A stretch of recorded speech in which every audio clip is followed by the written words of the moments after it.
Good afternoon. Welcome. It is March 21st, 2023, and I am excited to welcome everyone to the second in a series that we're doing this spring of informational sessions from WiLS vendor partner, EBSCO.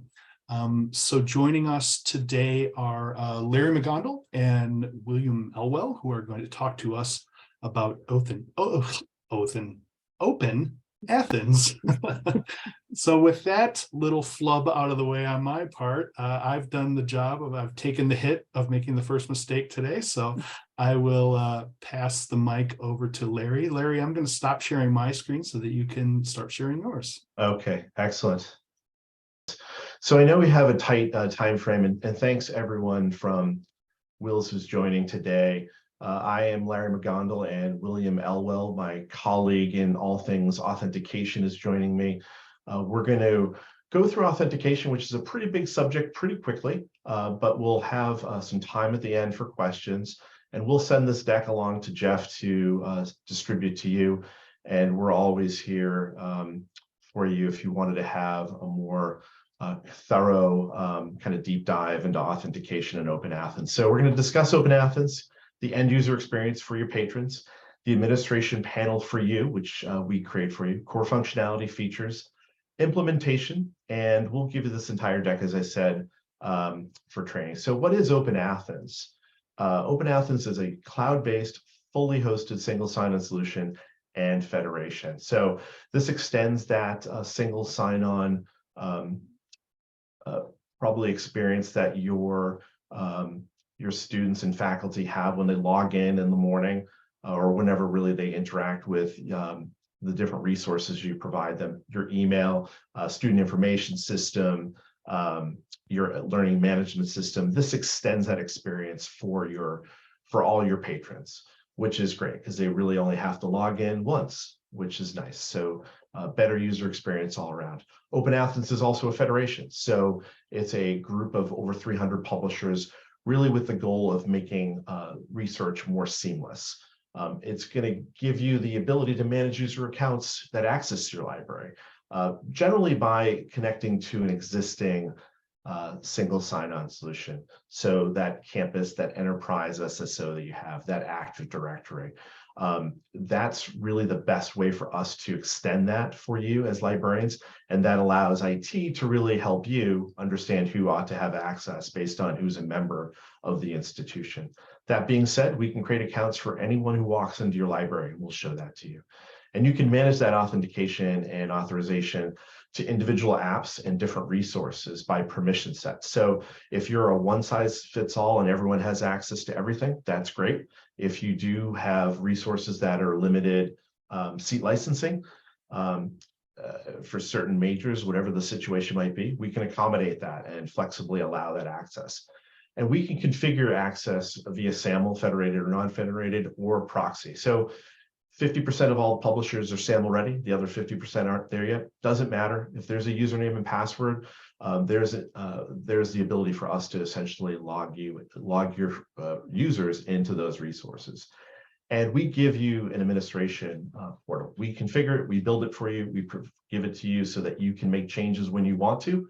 But we fully support that. We fully support Open Athens as a SaaS solution, as a fully hosted single sign-on. So any changes you ever want to make, you can submit an EBSCO support ticket through Connect, and we can make those changes for you. That's part of the service to help you out.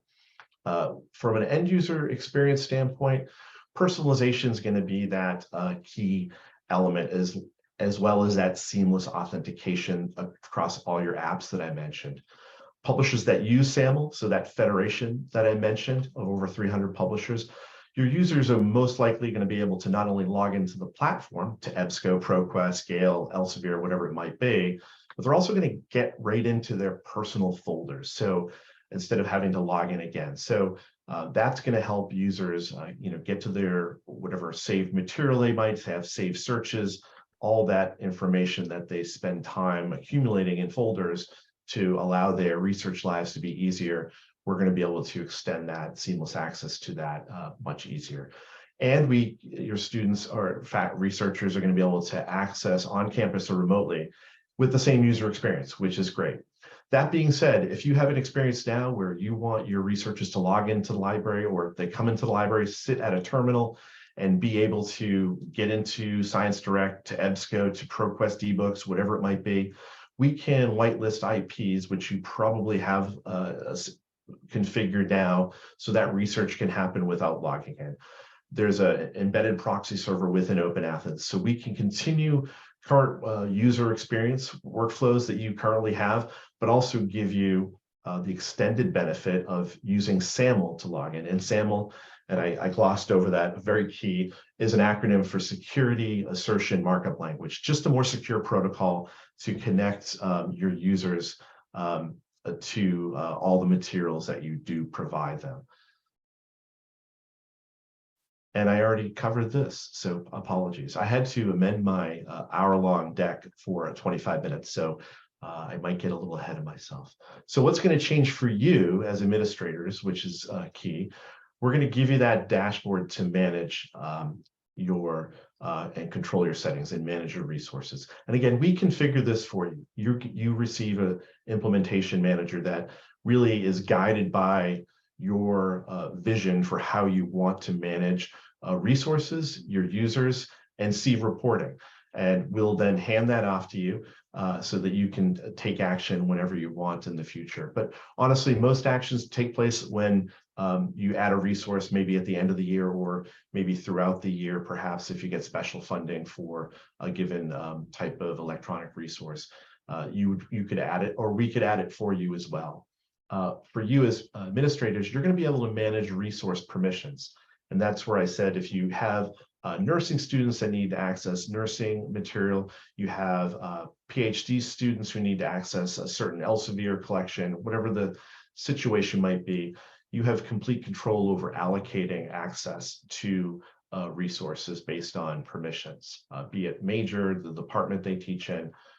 It's entirely up to you.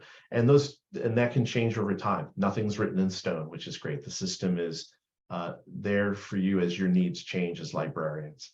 You're going to get reporting on usage however you see fit. And this will come up during implementation, but your ability to report is ad hoc. So you can create reports anytime you want, and we'll show you that.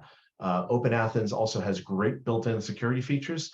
So if there is misuse, we see someone logging in from 3 different locations 1,000 miles away, we can identify that and turn that individual account off, but not the platform, which is great. Very little disruption for your larger community.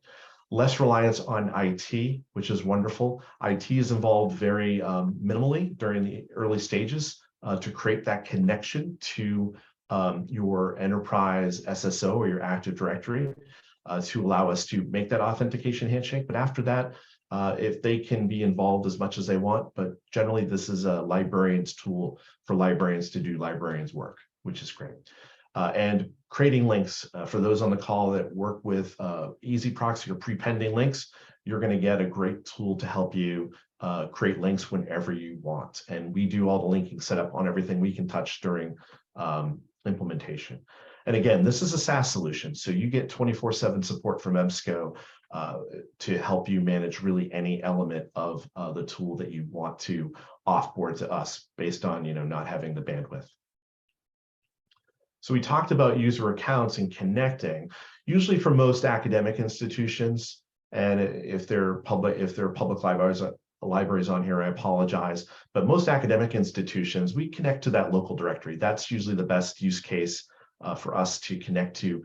The users we know ought to have authorization into all the given tools you have. We can bulk upload or upload users individually, one at a time, if someone comes to the circulation desk. And we can create self-registration forms if there's other areas that you serve outside the core institution. We do have flexible tools to allow you to create self-registration, which is nice. This slide is really to show you every type of resource that we can authenticate users into. The Federation is huge and it's growing all the time, and with seamless access growing as a movement in publishing and research, the amount of proxied resources is going to shrink over time. But regardless, we can connect and authenticate your users in, because as I said, we have a proxy server within Open Athens for those proxied resources. And we have Open Athens is a SAML resource, is a SAML software built on SAML and XML. And we also can do custom one-to-one connections through. So if you think about your ILL or your ILS or those tools like Canopy or Overdrive, we can get your users into those resources. So for reporting, if you haven't had reporting now on your resource usage as a whole from a tool, we can give you the ability to dissect your reporting by major, department, and see how individual publishing or platforms are being used, really with a great visual interactive tool. And we'll jump into that in the quick time I have to show you that. And you can schedule reports. So you can have them sent out to yourself in your inbox so they can come in on Monday morning, and you can distribute them across the library to your peers, which is wonderful. We'll get this deck over to you. There's a great use case here for reporting and the value from Galileo, which is a statewide library consortia that manages really all libraries in Georgia. And this is sort of a short 20-minute conversation between Amanda Ferrante, our product manager for Open Athens and Authentications, and the head of Galileo, Russell Palmer at ER&L. I think it was in 2021. So great thing to check out. Talked about permission sets. If that is important to you and you've always wanted to be able to allocate the ability to access certain content, you're going to have the ability to do that. We won't have a lot of time to dive into that in this brief overview, but we could go deeper into this if you do have lots of different groups that you wanted to allow access to given sets of content. Open Athens really is the tool that gives you that flexibility. Or if you want to have, like I said, give everyone access to everything, it's entirely up to you. For linking, if you make a change and you move to Open Athens, linking is going to be something that we'll do for you for everything we can log into. So if you use EBSCO Discovery EDS, we'll be able to really make those linking changes in EBSCO admin for you. But we can also provide for you, if you give us the links that you want to change, we can prepend all those links. And by prepending, if you haven't worked with linking prefixes before, Open Athens gives you a redirector assigned to your domain when we provision your account to allow you to, over time, if a professor needs a link, to easily create that link on the fly in just a few minutes and get that off to that professor to embed on your learning management system or to their syllabi, whatever the situation might be. And we'll show you that quickly. But there's nothing we can't do to support you from a linking standpoint. If you wanted to send us a file, we could essentially take that CSV file and prepend 500 links at one time for you. So a great tool to allow librarians to easily create links, which I know is kind of that ongoing and ever the part of librarianship. So from a data security, I know librarians are always thinking about data security. To make that authentication handshake happen for Open Athens, we really only need one piece of data, and that doesn't have to have any PII, any personal identifiable information, to allow your patrons to get into a full text article from a publisher. That being said, you can pass as many attributes over to Open Athens as you'd like. The more attributes, and none of those have to necessarily give out any PII, they could be department or major.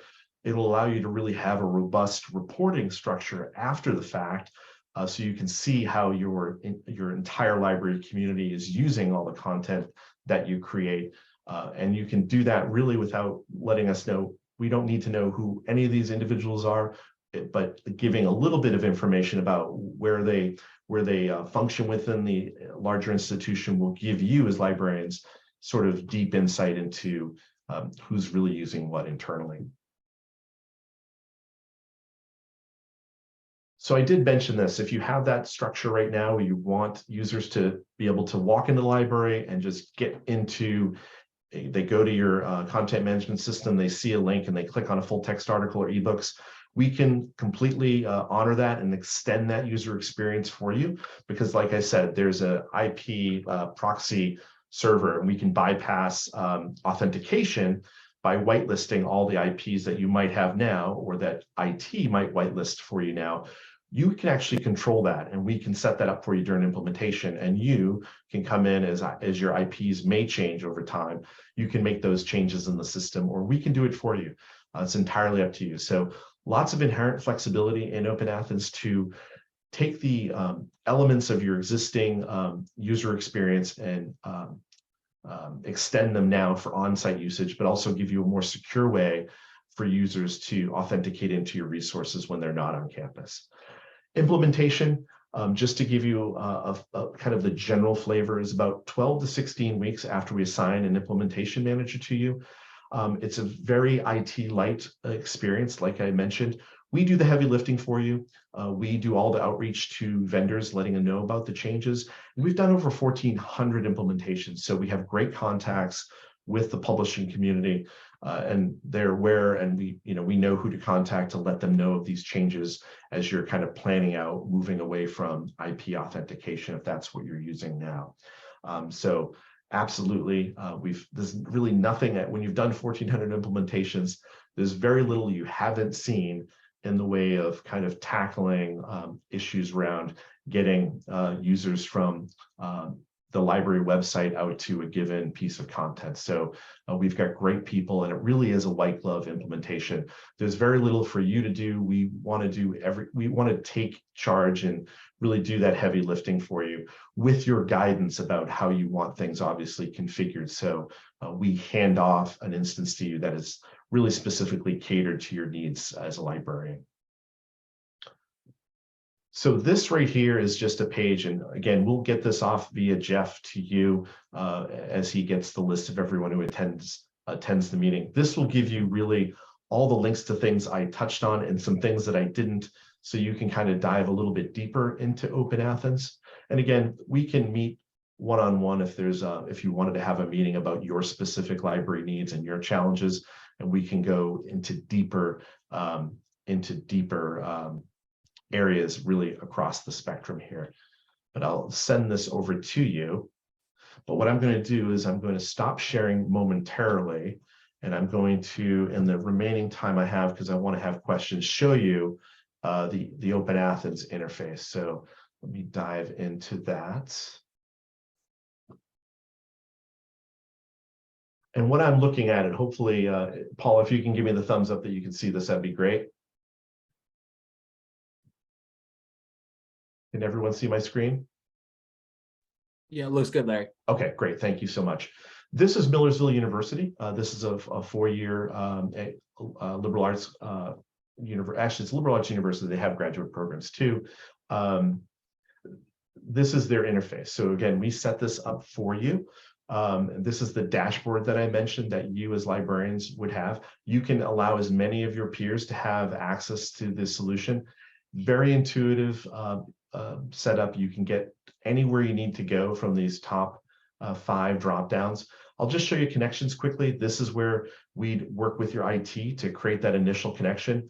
Many of you have SSO systems, so Microsoft Azure might be familiar, or Microsoft Active Directory. Really, we can connect into a lot of different resources. We have APIs built into ILS systems. So if there's a way for us to get to authenticate your users, we've seen it, and we can probably get into it, but we can handle those types of conversations on a one-on-one basis. But definitely wanted to show that to you. Very simple to configure and get us connected into your user base. For accounts, we can create accounts like I mentioned. Generally, we want to connect into that identity source that you have on campus that's trusted and true. But again, you can create personal accounts for people who walk in off the street or visiting, perhaps, all those types of scenarios, and literally in 5 minutes have a user account set up so folks can go ahead and have access to all your resources. From a catalog perspective, if you've never had the ability to see the totality of resources you provide graphically, this is what we set up for you. This is that heavy lifting, that outreach that we do to all your publishers and let them know that you're making the change. And this is where we make the changes in the catalog and allocate all the resources. This is the redirector. So I know I'm covering a lot, but this is the ability for us to prepend your URLs. So wherever you embed links on your libguides or your LMS system, whatever it might be, this is where we can essentially create those links for you during implementation and then help you on individual scenarios where you might need to create links from time to time. Since I did mention it, if you have that common user experience where folks are able to log in on campus and you wanted to extend that user experience, here's where we would whitelist those IPs for your library, for campus buildings, dorms, whatever the situation might be, to kind of give your patrons the ability to kind of get into resources without having to log in. So let me jump over, and I know this is super brief, but Open Athens being middleware, as we create this solution for you, really, if we configure it properly out of the gate, it really is doing things behind the scene. And some librarians tell us that after we set it up initially, unless they have to make a change once or twice a year, really, if it's connected into your Active Directory or campus SSO, it's really allowing those complex transactions to happen all the time based on the rules we create to give your researchers access to your content all the time without you really having to log in. From a reporting standpoint, if you've never had reporting before, this is a core part of the Open Athens solution. This is something we set up for you, and it's based on really all the permissions and rules that you tell your implementation manager you want. This is a very high level overview. You get authentications, top resources, and accounts. From a resource usage, you can dive in and see how the different departments are using the tool, so you can help them with budgeting decisions or just see how resources in general are being used. You can dive in at the individual resource level if you wanted to get a sense of how the different departments are using the content. And I'll just use JSTOR. So if you wanted to see how departments were sharing something, if you were helping them, you'd be able to really get that that understanding. If you had a longer time span to understand that, maybe social work and the art department shouldn't share this 50-50. It's clearly one's using the resource more than another. So you can see how this can be sliced and diced from the standpoint of allowing you as librarians to see how your content's being used.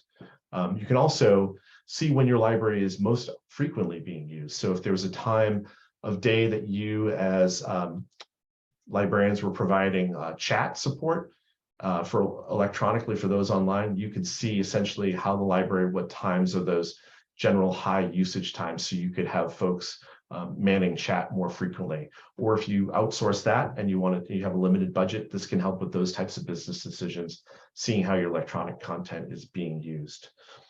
I know I threw a lot at you very quickly, and I want to respect the parameters that Jeff provided to EBSCO here. And I think I hit my 25-minute point. I think I actually got everything I wanted to get in that time frame, and I apologize. I'm a Northeasterner. I talk very quickly. Sorry about that. But we want to be able to answer any questions that you might have in the remaining 5 minutes. Larry, thanks so much. I think you did great. I haven't seen any questions come in yet in the chat or the Q&A window, but I will encourage those watching live to go ahead and send those along, or let us know if you've got a question in about anything that Larry can answer for you. Thanks, Jeff. Sure. And we understand that this is, Jeff is kind enough to allow us some time to acquaint you with Open Athens if you haven't seen it before, or it's been a few years. So, in this brief time, we wanted to give you a flavor of what it can offer. But again, you have a team here that can dive deeper on your individual needs as a library and as an institution, so we can set up time apart from this if this is of interest to you. Larry, I don't want to put you on the spot, but do you happen to know if there are Wisconsin? I think there are probably a few Wisconsin libraries that are getting Open Athens Open Athens from EBSCO here. And I feel like maybe one of our technical college members is, but maybe you can tell us if there's others. I should have done my homework to know that. Paula or perhaps Daniel will know because they're closer to the day-to-day working with all your members. We have a bunch of customers with Open Athens. I am for some reason drawing a blank off the top of my head, but in Wisconsin, we've probably got a good handful anyway. I can provide Jeff with some references after the fact if you're interested. I only ask because it might be, sometimes our members will like to ask one of their peers, what do they think? You make a compelling argument, of course, Larry, but I think it's valuable to hear from one of your peers that, oh yeah, it really is as easy as Larry said it would be, or we like it as much as they said they would. Absolutely, Jeff. That's key, talking to your peers. And when I send over the PowerPoint, there is a listserv link. So there's a very active community of Open Athens customers who discuss, different things they're doing and kind of use the community to bounce ideas or just discuss things that they're seeing. I always encourage folks to look at that first, because these are the folks that you went to library school with. These are folks that work in the same situations you do. So it's always good to hear how they work day to day with Open Athens. Great suggestion. Well, it doesn't look like any questions have come in so far. So Larry, any final thoughts you'd like to share before we wrap up? I just wanted to thank you for your time. And again, William, myself, your local team, Daniel will be able, and Paula will be able to answer any questions you have if they come through. So Jeff, feel free to forward those directly to us. And if folks want to have, an individual meeting, we have plenty of time we'd love to, kind of hear about your specific challenges or where you want to go in the future. And we can kind of work to explain how Open Athens would fit into those situations. Fantastic. Thank you so much, Larry. Thank you, William, Paula, Daniel, always a pleasure. Thank you so much for your time today as well. I know we've got a couple of more. I think I did this last time. I thought I really must remember the date so that at the end of the session, I can say, join us on the next date, but now I can't remember. So I made the first mistake of the webinar and I'm making the last. But those of you watching live, those of you watching online, we will be sending out a follow-up message shortly after today's session. And in that message, I'll include a reminder about upcoming EBSCO webinars that we're also co-hosting on a variety of other topics. Thanks everyone for coming live. Thanks for those of you watching the recording. And thanks again to our EBSCO friends for joining us today. Thank you so much, Jeff. Wonderful. Thanks, Jeff. Have a great Thanks afternoon, all. everybody. Have a great day. Thanks, everyone. Yeah. Bye. Bye.